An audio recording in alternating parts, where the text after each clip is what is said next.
नमस्कार दोस्तों, स्वागत है श्रीमद् भगवद गीता के नेक्स्ट एपिसोड में। आइए कथा करते हैं। तो श्री कृष्ण जी कह रहे हैं, इस प्रकार जो दिव्य पद पर स्थित है वह तुरंत ब्रह्म का अनुभव करता है और पूर्णतः प्रसन्न हो जाता है। वह न तो कभी शोक करता है न किसी वस्तु की कामना करता है। वह प्रत्येक जीव पर समभाव रखता है। उस अवस्था में वह मेरी शुद्ध भक्ति को प्राप्त करता है। देखिए, भक्ति सब करते हैं, हम भी भक्त हैं, आप भी भक्त हैं, सब अपने आप को आजकल भक्त बना के रखा है। अभी कावड़ यात्रा निकाल रहे हैं सब जो लोग, वो भी अपने आप को भक्त बोल रहे हैं, राइट। तो उनमें से कितने लोग होंगे जो शुद्ध भक्ति कर रहे होंगे? कुछ लोग तो सिर्फ गांजा फूकने जाते हैं जो कावड़ यात्रा में, लेकिन कुछ लोग हैं जो जीवन से हार जाते हैं और तब वो भगवान के शरण में जाते हैं और कावड़ यात्रा कर कर वो दिखाते हैं कि भगवान हम कितने सीरियस हैं आपके लिए। कुछ लोगों को ज्ञान ही नहीं होता है कि भक्ति कैसे करते हैं, राइट। तो वो जब वो कावड़ यात्रा निकाल रहे हैं तो फिर भगवान की उन पर कृपा होती है कि बच्चे का जो इरादे है ना वो पक्का है, लेकिन इसको सही ज्ञान नहीं है। तो फिर जो प्रभु है, ईश्वर है, वो उनकी लाइफ में सच्ची भक्ति इंट्रोड्यूस करा देते हैं, राइट। तो कई बार हम लोग सोच लेते हैं कि हमें तो बहुत ज्ञान हो गया है, हाँ, ये लोग ऐसी भक्ति कर रहे हैं, इसको तो भक्ति बोलते ही नहीं है, राइट। लेकिन हम जब ऐसा बोलते हैं तो हम उन लोगों से नीचे खुद ही हो जाते हैं। क्यों? क्योंकि हम बिना सोचे समझे ऐसा बोल रहे हैं। हमारा इरादा इतना पक्का नहीं है, राइट। हमें ज्ञान होता हुआ भी हम भक्ति नहीं कर पाते, और उन्हें ज्ञान नहीं है लेकिन उनके इरादे तो एटलीस्ट पक्के हैं। तो हमें सबसे पहले जो अपना इरादा है वो पक्का करना पड़ेगा। फिर जो सच्ची शुद्ध भक्ति का रास्ता है ना, वो ईश्वर अपने आप आपको दिखा देते हैं। लेकिन अगर आपके मन में खोट है कि मैं तो बस मुझे एक बार सक्सेस मिल जाए फिर भक्ति जाएगी भाड़ में और मैं पूरा भोग करूँगा अपना, अगर आपके दिमाग में ये बात है तो आप उस शुद्ध भक्ति को कभी भी हासिल नहीं कर सकते। लेकिन आपको तरीका बेशक ना पता हो, लेकिन आपका जो भाव है, जो भक्ति करने का आपका इरादा है, अगर वो नेक है तो आप शायद पहले गलत रास्ते से भक्ति कर लें, लेकिन फिर ईश्वर की मदद आपको ज़रूर मिल जाती है। तो क्या कह रहे हैं, इस प्रकार जो दिव्य पद पर स्थित है वह तुरंत परम ब्रह्म का अनुभव करता है, राइट। क्योंकि जब हम इतनी कड़ी तपस्या करते हैं तो उसमें हमें परम ब्रह्म का अनुभव कैसे होता है। तो कई बार हम पूछते हैं कि भाई आपने इतना ज़्यादा तप कैसे किया? फिर वो इंसान बोलता है, अगर वो सच्ची भक्ति कर रहा है, कि भाई मैंने कुछ नहीं किया, सब भगवान कर रहे थे, तो ईश्वर का अनुभव उन्हें हो जाता है फिर, क्योंकि फिर ईश्वर उसकी मदद करने लग जाता है और पूर्णतः प्रसन्न हो जाता है। कुछ लोग क्या ना, भक्ति करते वक्त भी दुखी रहते हैं कि मैं तो सारे दिन से भूखा हूँ, व्रत कर रहा हूँ, तुम्हें तो मेरी कुछ पड़ी ही नहीं है, हाँ मुझे काम पे काम बता रहे हो।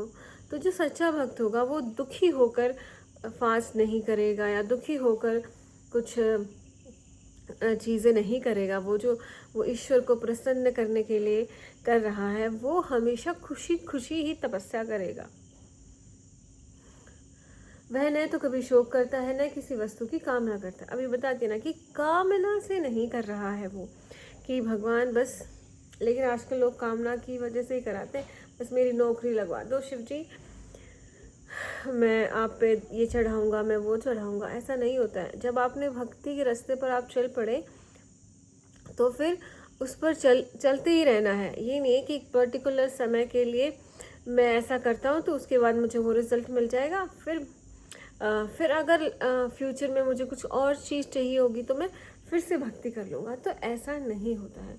जब आपने भक्ति करने की सोच ली, अपना सब कुछ ईश्वर को अर्पण कर दिया, तो फिर कोई भी इच्छा आपकी शेष नहीं रह जानी चाहिए। क्योंकि देखिए, जो इंसान ईश्वर की भक्ति करता है, उसके पास किसी भी चीज़ की कमी हो सकती है क्या? सोचिए आप, क्या वो ईश्वर उसके पास किसी भी चीज़ की कमी छोड़ेगा? क्योंकि ईश्वर, जब आप ईश्वर को अपना लेते हो ना, तो ईश्वर भी आपको अपना लेता है। लेकिन अगर हमारे मन में कुछ भी संशय है कि नहीं, मेरी भक्ति तो सफल नहीं होगी, राइट, तो वो जो डर रहता है, जो जिस दिन वो डर खत्म हो गया और आपने ईश्वर के इशारों को समझना शुरू कर दिया कि जो मैं एक्चुअल में चाहता हूँ ना, वो भगवान मुझे दे रहे हैं, राइट। कई बार क्या होता है ना, हम कुछ ऐसी चीज़ों की डिमांड कर लेते हैं जो हम पीयर प्रेशर में, दूसरों के प्रभाव में आके कामना करते हैं कि भाई उनके पास बड़ी गाड़ी है तो मेरे पास भी बड़ी गाड़ी होनी चाहिए, उनके पास बड़ा विला है तो मेरे पास भी बड़ा विला होना चाहिए। लेकिन एक्चुअल में आप एक संतुष्ट इंसान हैं। आपको छोटे घर में भी परिवार के लोग अगर खुश हैं तो आप छोटे घर में भी खुश हो, राइट। तो एक्चुअल में हम जो चाहते हैं कि नहीं, मुझे तो बड़े घर से अच्छा बड़ा और अच्छा परिवार चाहिए, आप खुश उसी से होते हो और ईश्वर को पता है वो चीज़, तो वो कभी आपको बड़ा घर नहीं देंगे। क्योंकि जो आपकी रियल खुशी है ना, आपके घर में वो सुख शांति रखेंगे, आपके परिवार को समृद्ध बनाएंगे, आपके पूरे परिवार के रिलेशनशिप को वो स्ट्रॉन्ग करेंगे, राइट। तो कई बार हमें खुद ही नहीं पता होता कि हमें चाहिए क्या, लेकिन ईश्वर को पता होता है कि इसे क्या चाहिए और वो वैसी ही चीज़ें फिर देते हैं। वह प्रत्येक जीव पर समभाव रखता है, और भाई जब उसकी कामना नहीं है तो ना उसे खुशी होगी ना उसे शोक होगा कि कामना पूरी क्यों नहीं हुई। कामना पूरी होने पर कई लोग इतना खुशी मनाते हैं कि पता नहीं क्या मिल गया उनको।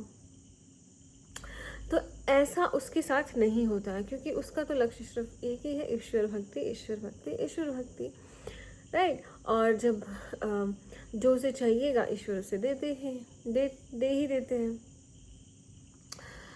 उस अवस्था में वह मेरी शुद्ध भक्ति को प्राप्त हो जाता है। तो जिस दिन हमने ये ईश्वर को अपना लिया, तो उस दिन क्या है ना, हम शुद्ध भक्ति में लिप्त हो जाते हैं। देखिए, किसी भी चीज़ की कामना करना कोई गलत बात नहीं है, लेकिन जब हम कामना करते हैं तो हम एक टाइम लिमिट लगा देते हैं कि बस इतना टाइम है, मुझे इतनी सक्सेस दे दीजिए, अगर आप मुझे नहीं दे रहे हैं तो मेरी भक्ति में कहीं कमी है। ऐसा कुछ नहीं है। तो उस कामना के चक्कर से ना आपको दूर हटना है और आपको सिर्फ ये देखना है कि मुझे आज का जो मेरा दिन है वो मुझे पूर्ण भक्ति में गुजारना है। मुझे अपना 100% देना है, अपनी लाइफ में एक बैलेंस बना के रखना है। ये नहीं है कि मैं बस 24 घंटे काम ही करता रहूँ तो मुझे जल्दी सक्सेस मिल जाएगी। नहीं, आपको 10 घंटे काम करना है या 8 घंटे काम करना है, ये आप करिए। फिर अपनी हेल्थ के लिए, अपनी फैमिली के लिए, अपनी खुद की रुचि के लिए टाइम निकालिए, बैलेंस कीजिए, वही खुशी है, राइट। और उसे अगर आप ईश्वर भक्ति के साथ करेंगे तो फिर वो खुशी कभी कमी नहीं होती है ना, वो कभी आपको अधूरी लगती है। हमें हमेशा ये चीज़ें हमारी जो लाइफ है वो अधूरी लगती रहती है कि अरे ये और हो जाता तो मेरी पूरी हो जाती, ये और हो जाता तो मेरी चीज़ें पूरी हो जाती। लेकिन ऐसा नहीं है। आप हर दिन एक अच्छी चीज़ कर सकते हैं, आप हर दिन अपना पूर्ण जीवन जी सकते हैं कि भाई आज मुझे पूरा दिन सजगता से बिताना है, भक्ति के साथ निभाना है, मुझे ईश्वर का सच्चा भक्त बन के रहना है पूरे दिन। हिंसा, झूठ, लालच, द्वेष, इससे मेरा पूरा दिन नहीं भरा होना चाहिए। मेरा पूरा दिन होना चाहिए समर्पण से, प्रेम से, त्याग से, भक्ति रस से, राइट, करुणा से, इन सब चीज़ों से मेरा पूरा दिन भरा होना चाहिए, राइट। क्योंकि एक फूल के अंदर से ही खुशबू आ सकती है, कांटे के अंदर से नहीं, राइट। और अगर आपको खुशबू पसंद है तो आप खुद भी तो खुशबू देने वाले इंसान बनने चाहिए ना, राइट। तो इस तरह से हमें, अगर हम इन सब चीज़ों का पालन करते हैं, बिना कामना किए हुए समभाव में रहते हैं, तो हम सच में ईश्वर की शुद्ध भक्ति कर रहे हैं। केवल भक्ति से मुझ भगवान के यथार्थ रूप में जाना जा सकता है। देखिए अब कितनी बड़ी बात बोल दी। अगर मुझे यथार्थ रूप जानना है आपको, तो उसके लिए आपको सच्ची भक्ति ही करनी पड़ेगी। यथार्थ रूप में क्या है, आजकल भगवान को लोग बहुत गलत तरीके से भी जानते हैं, राइट।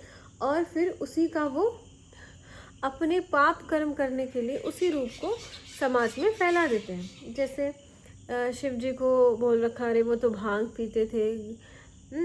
तो वो भगवान को उन्होंने यथार्थ रूप नहीं जाना, भगवान को उसने अपनी तरह मॉडिफाई कर लिया, क्योंकि उसे भांग पीना पसंद है तो वो उसने अपने ईश्वर को भी भांग पिला दी। कई लोगों को शराब पीना पसंद है तो उन्होंने मंदिरों में शराब ऐसे प्रसाद चढ़ाना शुरू कर दिया, मांस ऐसे प्रसाद चढ़ाना शुरू कर दिया। तो ये क्या होता है ना, हमारे अंदर की बुराई बोलती है कि भाई अगर तुम बुरी चीज़ को अच्छाई की तरह बेचोगे ना मार्केट में, तो वो नॉर्मलाइज हो जाएगी, राइट। जबकि ऐसा नहीं है। जैसे आजकल क्या होता है, गणपति जी के उत्सव हुआ या कोई भी और उत्सव हुआ, तो वहाँ पर भी गंदे गाने बजा के डांस हो रहा है, राइट। भाई हम तो क्या कर रहे हैं हम, मतलब आजकल जो जगराता चलता है ना, मैंने देखा है उस पर जो फिल्मी गाने हैं उसकी धुन पे अलग तरह की वर्डिंग लगा के बस मस्ती कर रहे हैं, नाच रहे हैं। ये कोई भक्ति नहीं है, वो ईश्वर को यथार्थ रूप में नहीं जान रहे हैं। जब मनुष्य ऐसी भक्ति से पूर्ण भावनामृत में रहता होता है तो वह वैकुंठ जगत में प्रवेश कर सकता है। तो अगर आपने ईश्वर को यथार्थ रूप में समझ लिया, राइट। अब जो कृष्ण को कितना गंदे रूप में आजकल लोगों ने कर रखा है, वो तो गोपियों के साथ डांस करते रहते थे, सारे दिन रास करते रहते थे, गोपियों के वस्त्र चुराते थे, दूसरों के घर से मक्खन चुराते थे। तो ये सब उनको चोर बना दिया, व्यभिचारी बना दिया, क्या क्या बना रखा है आजकल श्री कृष्ण को, कि बस वो सारा दिन ऐसे जंगलों में घूमते रहते थे। तो ये सब श्री कृष्ण को यथारूप वो लोग नहीं जान रहे हैं। तो ऐसे लोग वैकुंठ धाम तो नहीं जा सकते हैं, राइट। तो हमें पूरा अच्छे से ईश्वर को जानने की कोशिश करनी चाहिए, अपना भी दिमाग लगाना चाहिए। जिसने भाई गीता में इतना ज़्यादा ज्ञान हमें दे दिया, वो ऐसी चीज़ें करेगा? हाँ, मनियारी का भेष बना के चूड़ी बेचने आ रहा है। What is this? हाँ, सो ये सब चीज़ें बहुत ही गलत हैं। आगे देखते हैं। मेरा शुद्ध भक्त मेरे संरक्षण में समस्त प्रकार के कार्यों में संलग्न रहकर भी मेरी कृपा से नित्य तथा अविनाशी धाम को प्राप्त होता रहता है। अब यहाँ पे क्या है कि भाई श्री कृष्ण बोल रहे हैं कि मेरा शुद्ध भक्त। अब भक्त सिर्फ भक्त नहीं बोल रहे, शुद्ध भक्त बोल रहे हैं। क्यों? क्योंकि आजकल अशुद्ध गुरु इतने हो गए हैं और फिर उनसे अशुद्ध ही भक्त बन रहे हैं। क्योंकि हमारे सनातन धर्म में बोला है कि भाई गुरु के बिना तो आपको ज्ञान की प्राप्ति नहीं हो सकती। और बात भी सही है, क्योंकि कई बार हमें रास्ता नहीं पता होता है या फिर इतनी कृपा नहीं होती है ईश्वर की हम पर, राइट, कि हमें सीधा डायरेक्ट भगवान से ही पूरा ज्ञान मिल सके। तो इसलिए गुरु को एक माध्यम बना दिया ज्ञान के लिए। तो वो अगर गुरु ही शुद्ध नहीं होगा तो भक्त भी फिर, शिष्य भी फिर शुद्ध नहीं बन पाते हैं, राइट। तो इसलिए जो शुद्ध भक्त है वो किसके संरक्षण में रहता है? ईश्वर के। समस्त प्रकार के कार्यों में संलग्न रहकर, मतलब अपना कार्य कर रहा है वो, लेकिन किससे? भक्ति भाव से मेरी कृपा से नित्य तथा अविनाशी धाम को प्राप्त कर लेता है। तो अगर आपके पास इतना टाइम नहीं है कि भाई आप बैठ के ईश्वर का भजन कर सकें, जैसे जो ये मज़दूरी करते हैं जो लोग, अगर वो मज़दूरी नहीं करेंगे, उनको 12-12, 13-13 घंटे काम करना पड़ता है, तो उनका घर का चूल्हा नहीं चलेगा। तो ईश्वर ने कहा कि वो आप अपने काम में भी लगे रहें, बस मेरा चिंतन करते रहें, हैं, मेरे मेरी करुणा का अधिकारी बनने का प्रयास करते रहें, तो आप उस मेरी अविनाशी धाम को प्राप्त कर सकते हैं। आगे देखते हैं, सारे कार्यों के लिए मुझ पर निर्भर रहो, कि भाई सारे जो कार्य है ना वो ईश्वर से ही पूर्ण होंगे, भगवान आपसे ही मेरे सारे कार्य पूरे होंगे, तो उसके लिए मुझ पर निर्भर हो जाओ। ये बोल रहे हैं, मेरे संरक्षण में सदा कर्म करो, ऐसी भक्ति में मेरे प्रति पूर्णतः सचेत रहो। तो सब कुछ ईश्वर का छोड़ दो। तो योग में भी है कि ईश्वर प्रणिधान हमें करना है, ईश्वर को सौंप देना है अपना सब कुछ, राइट। ईश्वर को सौंप के, अगर जब भी हम ईश्वर को सौंप के अपना कार्य करते हैं तो ईश्वर भी हम पे फिर हमें भी वो हम अपना लेते हैं, और फिर चाहे हमारा कुछ भी करने का मन नहीं करता तो वो तुरंत हमारे अंदर प्रेरणा डाल देते हैं और हम उस कार्य को कर लेते हैं, है ना। तो क्या होता है ना कई बार कि अच्छा भला इंसान भी एकदम गुस्सा करके अपना सारा कर्म खराब कर लेता है, और कई बार क्या होता है एक डूबता हुआ इंसान भी बच जाता है। क्यों? क्योंकि वो ईश्वर के संरक्षण में है, राइट। तो अगर हमारे पास कितनी भी दौलत है, टैलेंट है, लेकिन अगर हमारे ऊपर भगवान की कृपा नहीं है और हमने अपने आप को प्रभु के संरक्षण में नहीं सौंपा, तो वो काम हमारा कभी नहीं हो सकता और हम असुरक्षित महसूस करते रहेंगे हमेशा। तो ऐसी भक्ति में मेरे प्रति पूर्णतः सचेत रहो, कि जब भी आप भक्ति कर रहे हो तो वो आप सचेत रहो कि मुझे हर पल ईश्वर की भक्ति करनी है, मैं भक्त हूँ। अब जैसे आप किसी इंसान से मिलते हैं, उसने आपका अपमान कर दिया, लेकिन आप सचेत हैं कि मैं ईश्वर का भक्त हूँ और मुझे किसी से द्वेष नहीं करना, राइट। जो भक्त के गुण बताए हैं श्रीमद् भगवद गीता में श्री कृष्ण ने, वो आपको याद रहते हैं हमेशा, आप उसके प्रति सचेत रहते हो, तो फिर आप उसको माफ़ कर दोगे और उससे कोई द्वेष नहीं करोगे। क्योंकि जो इंसान सामने वाले की बेइज्जती करके बात कर रहा है तो वो मूर्ख है, और मूर्ख के साथ कैसा व्यवहार करना वो भी श्रीमद् भगवद गीता में लिखा हुआ है कि आप उसे इग्नोर कर दीजिए, या आप डायरेक्ट उसे मत बोलिए कि आपको मेरा अपमान नहीं करना चाहिए था। आप उसको डायरेक्ट मत बोलिए, आप उसको डायरेक्टली समझा नहीं सकते हैं और समझाना भी नहीं चाहिए, ऐसा गीता में लिखा हुआ है। तो अब इस चीज़ से क्या हुआ है कि जो भगवान ने हमें ज्ञान दिया है उसने हमारा संरक्षण कर लिया, उसने हमें बचा लिया द्वेष से। क्योंकि अगर हम उसको उल्टा जवाब देते तो वो तो मूर्ख इंसान है, वो और डबल हमारी बेइज्जती करेगा। तो ऐसे इंसान को इग्नोर कर दो और उसे समझाने की कोई भी ज़रूरत नहीं है। तो आज के लिए हम इतना ही करते हैं। आशा कर रही हूँ कि आप श्रीमद् भगवद गीता को अपने जीवन में भी ला रहे हैं। तो आज के लिए इतना ही, बहुत बहुत धन्यवाद।